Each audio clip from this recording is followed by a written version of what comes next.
آپ پریشان ہیں؟ نادیہ کافی دیر سے شوہر کو کسی سوچ میں گم دیکھ رہی تھی۔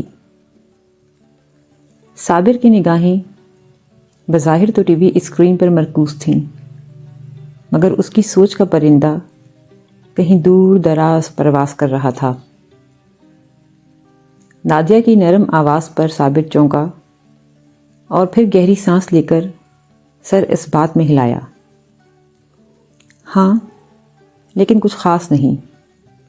صابر نے ہاتھ میں پکڑا ریموٹ سائڈ ٹیبل پر رکھ دیا۔ نادیہ چائے بنا کر لائی تھی۔ نادیہ نے چائے کا کپ شوہر کو پکڑایا اور ساتھ والے صوفے پر بیٹھ گئی۔ سب ٹھیک تو ہے نا؟ نادیہ نے پوچھا۔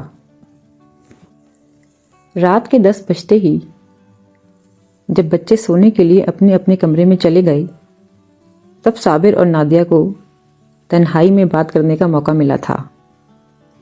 یہ ان دونوں کا معمول تھا کہ جب بچے سونے کے لیے چلے جاتے تو وہ رات کو چائے کے کپ پر اپنے ہر مسئلے اور ہر چیز کو ڈسکس کر لیتے تھے۔ ان دونوں نے کبھی بچوں کے سامنے اپنے مسائل کا ذکر نہیں کیا تھا۔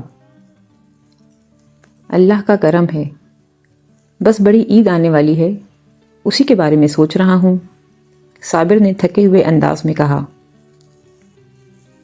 نادیہ چپ چاپ چائے پیتے ہوئے شوہر کی اگلی بات کی منتظر تھی۔ تم جانتی تو ہو کہ پچھلے کچھ عرصے سے کاروبار کی وہ صورتحال نہیں رہی جو پہلے ہوا کرتی تھی، خاص کر پچھلے سال سے۔ جی مجھے اندازہ ہے کہ حالات کافی حد تک مشکل ہو چکے ہیں، نادیہ نے تائید کی۔ ہاں مگر پھر بھی ہم کافی لوگوں سے بہتر ہیں، الحمدللہ ہمارا ہاتھ دینے والوں میں سے ہے، صابر نے کہا تو نادیہ نے بھی دل میں شکر ادا کیا۔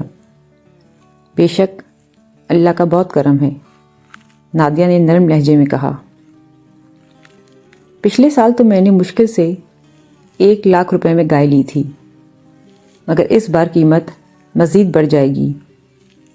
بس اسی حساب کتاب میں لگا ہوا ہوں کہ کیا کروں اور کیا نہیں، صابر نے فکر مندی سے جواب دیا۔ آپ اپنی چادر دیکھ کر پاؤں پھیلائیں، سب سے اہم چیز قربانی کا فریضہ ادا کرنا ہے، اللہ کو راضی کرنا ہے۔ ہم نے بڑی یا مہنگی قربانی کر کے دنیا کو تو خوش نہیں کرنا، نادیہ نے سنجیدگی سے جواب دیا تو صابر نے سر ہلا دیا۔ کسی کو خوش کرنے والی بات نہیں ہے، تم جانتی ہو کہ میں قربانی کے لیے ہمیشہ بڑا جانور خریدتا ہوں، اس بار بھی نیت یہی ہے، بس تم دعا کرو۔ ایک جگہ سے پیمنٹ آنی ہے، انشاءاللہ سارے مسئلے حل ہو جائیں گے، صابر نے مسکرا کر کہا تو نادیہ نے دل سے دعا کی۔ صابر آج آفس سے جلدی اٹھ گیا تھا۔ صابر جب گھر کے پاس پہنچا تو اس نے ایک بائک تیزی سے اپنے گھر سے نکلتے اور دوسری سمت میں جاتے ہوئے دیکھی۔ بائک کو گھر سے نکلتے دیکھ کر اس کا چہرہ تن گیا۔ اس نے گاڑی پورچ میں کھڑی کی اور پھر سلام کے بغیر گھر کے اندر داخل ہوا، ماتھے پر بل اور آنکھوں میں غصہ لیے۔ جب وہ لاؤنج میں کھڑی نادیہ کے سلام کا جواب دیے بغیر اپنے کمرے کی طرف بڑھ گیا تو نادیہ کا دل دھک سے رہ گیا۔ لگتا ہے صابر نے دیکھ لیا ہے، نادیہ نے فکر مندی سے خود کلامی کی۔ صابر کی ناراضگی اور اپنی چوری پکڑے جانے کے خوف سے نادیہ کے ہاتھ پاؤں ٹھنڈے پڑ رہے تھے۔ کچھ دیر نادیہ بے چینی اور فکر مندی سے لاؤنج میں چکر کاٹتی رہی، پھر ڈرتے ہوئے اپنے کمرے کی طرف بڑھ گئی۔ صابر اصول پسند اور سخت مزاج انسان تھا، مگر اس کی ایک بات بہت اچھی تھی کہ وہ اپنی ضد یا غصے پر اکڑا نہیں رہتا تھا، مگر یہ اس صورت میں ہوتا اگر صابر کو سچ میں لگتا کہ اس نے غصہ کر کے غلطی کی ہے۔ دوسری صورت میں صابر کے غصے کی آگ کو ٹھنڈا کرنا آسان نہیں تھا۔ نادیہ نے کمرے میں جھانکا تو اس کا اندازہ درست نکلا۔ صابر غصے میں بھرا راکنگ چیئر پر جھول رہا تھا۔ اس نے کپڑے بھی تبدیل نہیں کیے تھے۔ میری بات سنیں، نادیہ نے ڈرتے ہوئے پکارا تو صابر نے ایک تیکھی نظر اس پر ڈالی۔ کیا سنوں؟ یہ کہ میری بیوی مجھ سے باتیں چھپاتی ہے، یا یہ کہ میری بیوی کو اس سے کوئی فرق نہیں پڑتا کہ وہ جس شخص کو اپنے گھر کے اندر بلا رہی ہے اسی شخص نے ایک دن سب کے سامنے مجھے بے عزت کیا تھا؟ صابر کرسی سے ایک دم اٹھا اور نادیہ کے سامنے آ کر کھڑا ہو گیا۔ نادیہ کے چہرے پر پریشانی اور ندامت تھی۔ صابر پلیز میری بات تحمل سے سنیں۔ حسان بہت پریشان ہے، اس کی بچی۔ نادیہ نے کچھ کہنا چاہا تو صابر نے ہاتھ اٹھا کر اسے مزید کچھ کہنے سے روک دیا۔ نادیہ، مجھے تمہارے گھر اور گھر والوں کے مسئلوں سے کوئی لینا دینا نہیں ہے۔ تم اگر چاہتی ہو کہ ہمارا رشتہ خراب نہ ہو تو اپنے بھائی کو منع کر دو کہ یہاں نہ آیا کرے۔ میں اس کی شکل بھی نہیں دیکھنا چاہتا، صابر نے غصے سے کہا تو نادیہ دکھی دل سے سر جھکا کر آنسو پیتی ہوئی کمرے سے باہر نکل گئی۔ صابر کچھ دیر غصے میں ٹہلتا رہا، پھر نادیہ کے اداس اور پریشان چہرے کا سوچ کر ایک دم ٹھنڈا پڑ گیا۔ یہ سچ تھا کہ اسے نادیہ سے سچی محبت تھی، مگر نادیہ کے گھر والوں کا سوچ کر صابر کا حلق کڑوا ہو جایا کرتا تھا۔ پہلے ایسا ہرگز نہیں تھا، مگر ایک لین دین کے معاملے نے ان کے نازک رشتے میں کڑواہٹ گھول دی تھی۔ صابر بھائی، میری بات ہو گئی ہے، انہیں گاڑی کی تصویریں پسند آئی ہیں، بس ایک بار دیکھ کر تسلی کرنا چاہتے ہیں۔ حسان نے فون پر صابر کو بتایا۔ ٹھیک ہے حسان، تم دیکھ لو، صابر نے بے فکری سے جواب دے کر فون بند کر دیا۔ دراصل حسان اپنے ایک دوست ظفر کے ساتھ مل کر گاڑیوں کی فروخت کا کام کیا کرتا تھا۔ حسان بے وقوف لڑکا تھا، جبکہ ظفر بہت چالاک اور شاطر تھا، اس لیے حسان کو بھی ایسے ہی طریقے سمجھاتا رہتا تھا۔ حسان اور ظفر کو پتا تھا کہ وہ صابر کی گاڑی میں سے اچھا خاصا کمیشن لے سکتے تھے، اس لیے وہ گاڑی بیچنے میں دلچسپی ظاہر کر رہے تھے۔ دراصل انہوں نے جس پارٹی کو صابر کی گاڑی فروخت کرنی تھی اس سے کافی جھوٹ بولے تھے، جن سے صابر واقف نہیں تھا۔ صابر سودے میں دھوکہ دہی یا جھوٹ سے کام نہیں لیتا تھا۔ اس کی گاڑی کا بونٹ اور ڈگی دونوں اصلی حالت میں نہیں تھے، جبکہ حسان اور ظفر نے دعویٰ کیا تھا کہ ساری گاڑی اصلی حالت میں ہے۔ انہوں نے یہ جھوٹ بول کر ہی ان لوگوں سے ایڈوانس کی رقم لے کر آدھی آدھی بانٹ لی تھی۔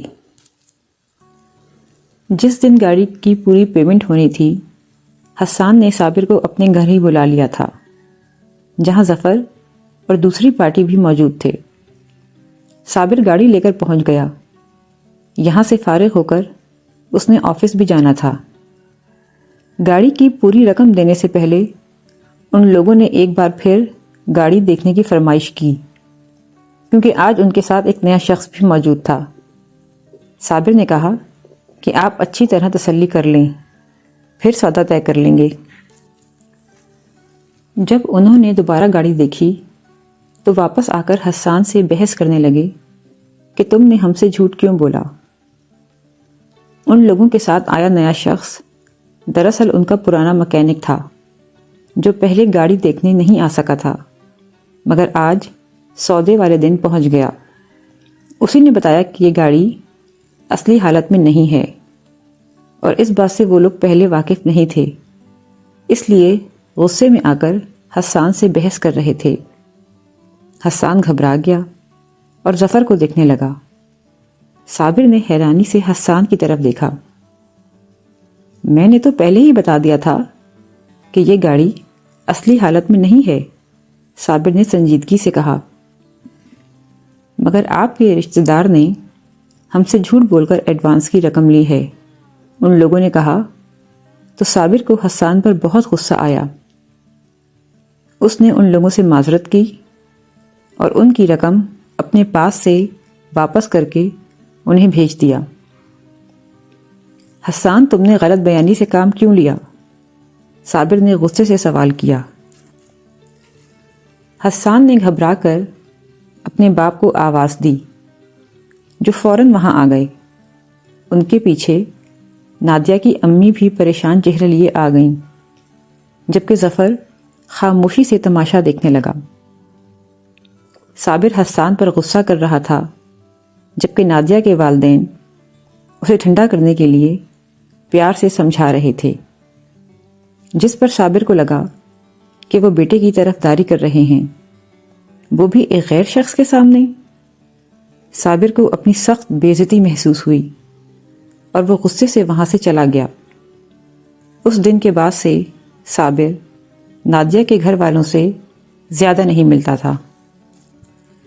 وہ نادیہ کے والدین کی تو ابھی بھی عزت کرتا تھا، مگر نادیہ کے بھائی کا داخلہ اپنے گھر میں بند کیا ہوا تھا۔ مگر نادیہ بہن تھی، اس کا دل اپنے بھائی کے لیے نرم پڑ جاتا تھا، اس لیے وہ چوری چھپے اپنے بھائی سے مل لیتی تھی۔ آج اتفاق سے صابر جلدی گھر آ گیا تو اس نے حسان کو گھر سے نکلتے ہوئے دیکھ لیا تھا، جس پر اس کا موڈ سخت خراب ہو گیا تھا۔ نادیہ، تمہیں صابر سے بات کرنی چاہیے۔ اگلے دن نادیہ کی اپنی ماں سے بات ہوئی تو انہوں نے نرم لہجے میں سمجھایا۔ امی، میں نے بہت بار کوشش کی، مگر صابر اس بارے میں بات نہیں کرنا چاہتے، نادیہ نے تھکے ہوئے انداز میں کہا۔ آخر ایسا کب تک چلے گا؟ اس بات کو سال گزر گیا ہے، مگر صابر کا غصہ آج بھی اپنی جگہ پر برقرار ہے، نادیہ کی امی نے اداسی سے کہا۔ امی، میں کیا کروں؟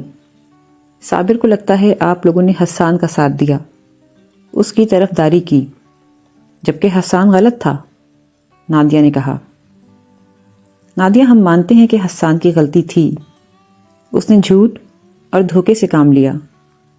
اس دن میں نے اور تمہارے باپ نے حسان کی سائیڈ نہیں لی تھی، بلکہ ہم نے ان دونوں کے درمیان معاملے کو سلجھانے کے لیے تھوڑی سی کوشش کی تھی۔ مگر صابر یہ سمجھا کہ شاید ہم اپنے بیٹے کی طرفداری کر کے اسے ذلیل کر رہے ہیں، نادیہ کی امی نے تفصیل سے سمجھایا۔ جی امی، مجھے پتا ہے، اور صابر بھی یہ بات جانتے ہیں، اسی لیے تو ان کا دل آپ لوگوں کی طرف سے صاف ہو گیا ہے، مگر وہ حسان کو معاف کرنے پر تیار نہیں ہیں، نادیہ نے دھیمے لہجے میں کہا۔ دیکھو بیٹی، حسان نادان اور کم عقل ہے، برے دوست کی صحبت کی وجہ سے اس نے بہت نقصان اٹھائے، لیکن اب وہ ظفر اور اس کی دوستی کو چھوڑ چکا ہے، اسے اپنی حرکت پر پچھتاوا ہے، اور اس نے کئی بار صابر سے معافی بھی مانگی ہے۔ اس سے زیادہ وہ کیا کر سکتا ہے، نادیہ کی امی نے کہا۔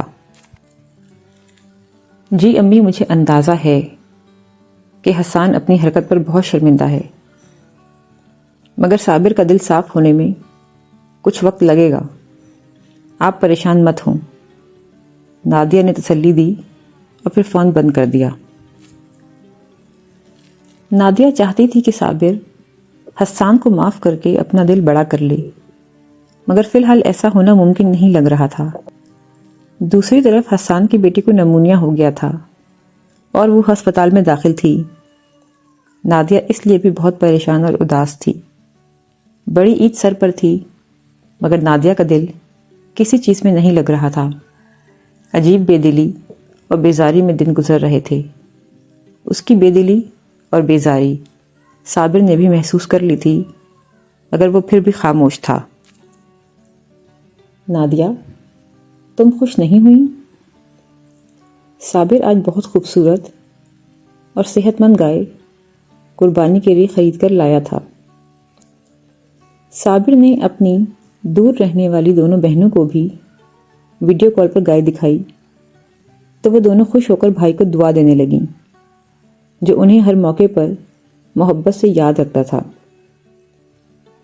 صابر نے ہمیشہ کی طرح اپنی خوشی اپنے سب پیاروں کے ساتھ بانٹی۔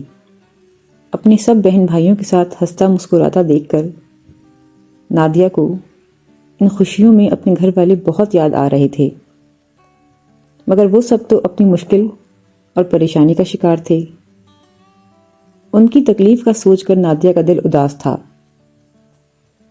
نادیہ کے ہونٹ تو مسکرا رہے تھے مگر آنکھوں میں اداسی اور نمی تھی جسے صابر نے محسوس کر لیا تھا۔ اس لیے اس نے نادیہ سے فوراً سوال کیا۔ نادیہ اداسی سے مسکرا دی۔ میں بہت خوش ہوں، الحمدللہ، نادیہ نے سنجیدگی سے جواب دیا۔ اچھا، تمہاری آنکھوں سے تو نہیں لگ رہا۔ صابر نے ایک نظر اپنے پاس کھڑی بیوی پر ڈالی۔ آپ چہرے پر سجی ہنسی دیکھیں، آنکھوں کی اداسی سے آپ کا کیا لینا دینا؟ نادیہ نے اداسی سے کہا۔ نادیہ، اس کا مطلب تو یہ ہوا کہ میں صرف تمہارا شوہر ہوں، تمہاری روح کا ساتھی نہیں، صابر نے خفگی سے کہا تو نادیہ مسکرا اٹھی۔ روح کا ساتھی بھلا کون ہوتا ہے؟ آپ بہترین شوہر ہیں، مجھے آپ سے کوئی شکوہ نہیں، مگر میری آنکھوں کی اداسی کی وجہ میری بنیاد، میرے مرکز کے ٹوٹنے کی وجہ ہے۔ آپ خود ہی دیکھیں، آپ اپنی خوشی اپنے سب پیاروں کے ساتھ بانٹ رہے ہیں۔ آپ نے سب دور اور پاس رہنے والوں کو یاد رکھا ہے۔ اسی طرح میری بھی معمولی سی خواہش یہی ہے کہ اپنے سب پیاروں کے ساتھ جڑ کر رہوں، انہیں اپنے ساتھ لے کر چلوں، لیکن جب اس کوشش میں ناکام ہو جاتی ہوں تو یہ ناکامی دکھ بن کر آنکھوں کی نمی میں ڈھل جاتی ہے۔ نادیہ نے کہا تو صابر چند لمحوں کے لیے چپ ہو گیا۔ میں نے مانا کہ مجھ سے تمہارے والدین کو سمجھنے میں غلطی ہوئی اور میں نے اس کی تلافی بھی کر دی ہے،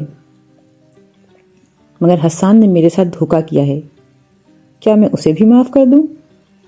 صابر نے الجھ کر سوال کیا تو نادیہ نے اس بات میں سر ہلا دیا۔ میرا دل نہیں مانتا، صابر نے بے بسی سے کہا تو نادیہ نے نفی میں سر ہلایا۔ دل نہیں، آپ کی انا نہیں مانتی، نادیہ نے کہا تو صابر چونکا۔ انا؟ صابر نے دہرایا۔ ہاں صابر، کیونکہ آپ بڑا ظرف رکھتے ہیں۔ اگر آپ اسی طرح چھوٹی چھوٹی باتوں کو پکڑنے والے اور معاف کرنے والے نہ ہوتے تو آج اپنے کسی رشتے کو جوڑ کر نہ رکھ پاتے۔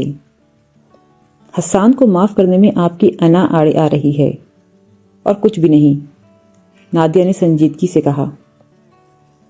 جو بھی کہو، یہ آسان تو نہیں ہے، صابر نے نفی میں سر ہلایا۔ آپ کو ہمیشہ سے بڑی قربانی کرنے کا شوق ہے نا، تو انسانی نفس میں انا کو کچلنا بھی بڑی قربانی کہلاتا ہے، جس کے لیے بہت ہمت اور حوصلہ چاہیے ہوتا ہے۔ بہرحال میں ڈرائیور کے ساتھ ہسپتال جا رہی ہوں، حسان کی بیٹی ICU میں داخل ہے، اسے دیکھنے کے لیے، نادیہ نے کہا اور ساتھ کھڑے صابر کو چھوڑ کر تیار ہونے اندر چلی گئی۔ صابر نے نادیہ کو اندر جاتے ہوئے دیکھا اور پھر گردن گھما کر کچھ دور کھڑے قربانی کے اس بڑے جانور کو چند لمحے کھڑا کچھ سوچتا رہا اور پھر بے ساختہ سر ہلانے لگا۔ ہاں، اپنی انا کو مار کر رشتوں کو گلے لگانے سے بڑی قربانی کیا ہوگی؟ صابر کے ذہن میں یہ نکتہ واضح ہو گیا تھا۔ دراصل صابر کو ہمیشہ سے بڑی قربانی کرنے کا شوق تھا، اب بھی یہ شوق ہی اس کے کام آیا تھا۔ چاہے یہ قربانی عملی تھی یا نفس کی، تھی تو قربانی ہی، اور اللہ سے بہتر نیتوں کے حال کو کون جانتا اور کون سمجھتا ہے۔ کچھ دیر کے بعد صابر اور نادیہ حسان کی بیٹی کو دیکھنے ہسپتال جا رہے تھے۔ نادیہ ہسپتال کی طرف جاتے ہوئے اداس یا پریشان ہونے کے بجائے بہت خوش تھی، کیونکہ یہ بڑی عید اس کے لیے بڑی خوشیاں اور سکون لے کر آ رہی تھی، جس کے لیے وہ اپنے رب کی بہت شکر گزار تھی کہ ہر پتھر دل پر ہدایت کا اثر رکھنے والا قطرہ وہ ذات ہی عطا کرتی ہے، جو پتھر دل میں بھی سوراخ کر دیتا ہے، اور انسان کے دل میں ہونے والے ہدایت کے سوراخوں سے خیر کی ایسی روشنی پھوٹتی ہے جو نفس کے ہر اندھیرے کو مٹانے کے لیے کافی ہوتی ہے۔ ایسی بہترین اور سبق آموز کہانیوں سے لطف اندوز ہونے کے لیے ہمارے اس پیج کو لائک اور سبسکرائب کریں۔ بہت شکریہ۔